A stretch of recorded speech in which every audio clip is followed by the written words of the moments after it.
Let's get it. Aswand, Cruickshank, your one and only Move Swiftly speaker, checking in for a daily Move Swiftly thought, giving you a perspective on teamwork that you will not get anywhere else. Picking it up for the past 2 days in regards to constantly being on the job interview, understanding that you're always being interviewed, you're always being watched.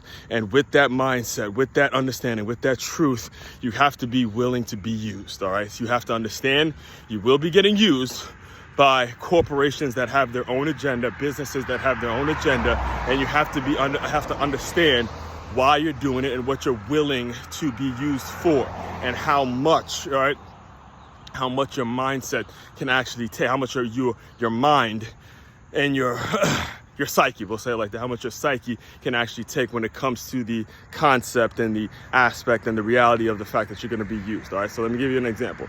When I first graduated from Stony Brook University, this was back in 2010, my first job was, I was a scout. I was a regional scout for a company named National Scout and Report, College Scout. You know, I'd go out and I'd go to high school games, youth games, and I would see which players stand out, which players are good enough to, where I felt are good enough to play at the collegiate level.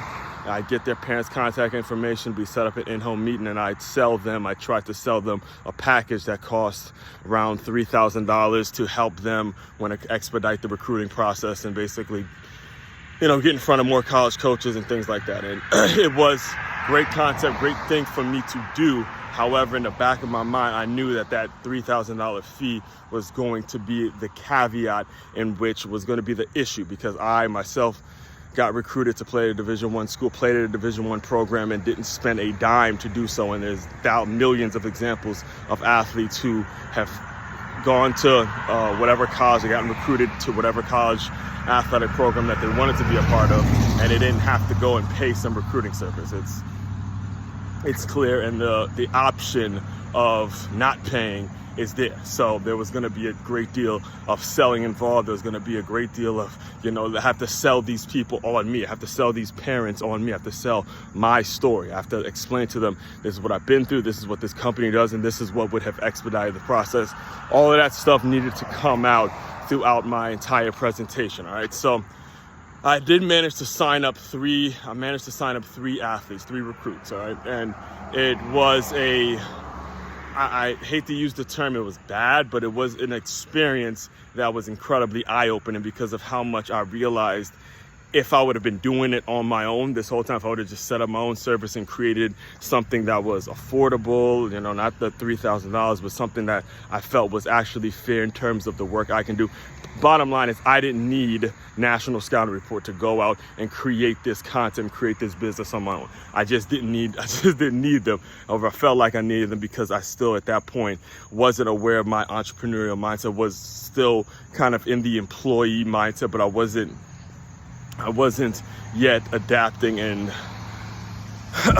catering and acknowledging. I was yet to acknowledging fully, like I am now, acknowledging fully my entrepreneurial mindset and my ability to get things done without some corporate structure, without some company paying me, my ability to create business and create opportunities. All right, so here's what happened. When I signed up one of the 3 prospects, you know, we're going through the recruiting process and everything is moving. Like they were actually happy with the services because they started to see the difference. They're getting in touch with different college coaches that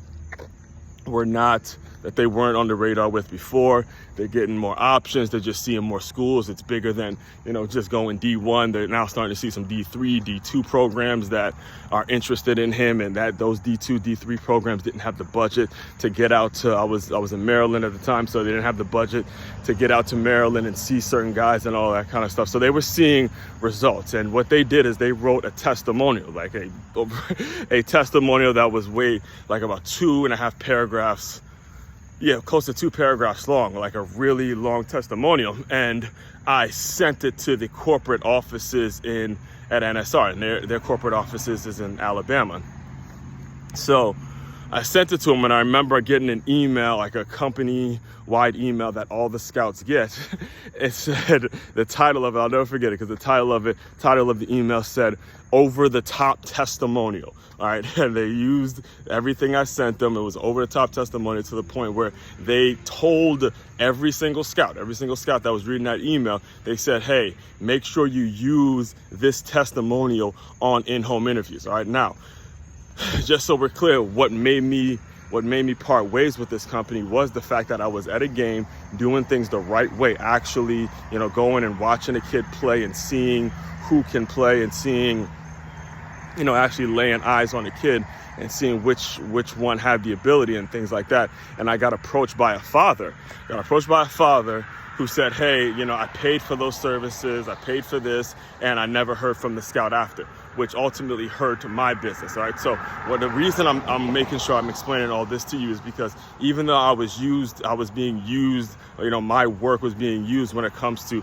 how they were using the testimonials on the in-home, it could also hurt you, hinder you. And this is why you got to always have a plan to create things on your own and do things on your own volition, and have confidence in yourself to go out and build your own businesses. Because when you let other people, I had no control over this scout that was making it so the company looked bad, which ultimately made me look bad, and ultimately created a situation in which I had to figure out a way to part ways with the company. All right. That's what I mean. So the takeaway, the main thing that you have to take away from everything I've laid out to you is understanding, like I said at the beginning, how long you allow yourself to be used, what are you being used for, and what's going to be the result of you being used. The result of me being used is now, again, I could put my faith, I could go create these same kind of services. I could, build my own business, build my own concepts, come on, whether it's on my podcast, whether it's my own platform, all the kind of stuff I'm doing now, all of that stemmed from the aspect of the concept of, okay, this is how I saw things developed with the first job I got out of college, and now I'm preparing myself for these moments and making it so my business is being put in a way, being used in a way where the reputation of it doesn't end up getting fucked over like it was when it comes like what NSR, what that scout did. Like, I don't have an experience. Let me cross the street here. I don't have an experience again like I had with NSR, or I don't create problems in my business when it comes to the situation with NSR. It just taught me a lot. All right. So be cognizant of that as you're going out in your business. Be cognizant of that as you're going out making sales and creating opportunities for yourself. All right. With all that being said, main website to check out to dive deeper into my work, makeyourmove.com. That's MakeYaMove.com. One-stop shop for your teamwork and your self-development needs. Aswand, Cruickshank, your one and only Move Swiftly speaker checking out. You guys continue to move swiftly. We will talk more soon.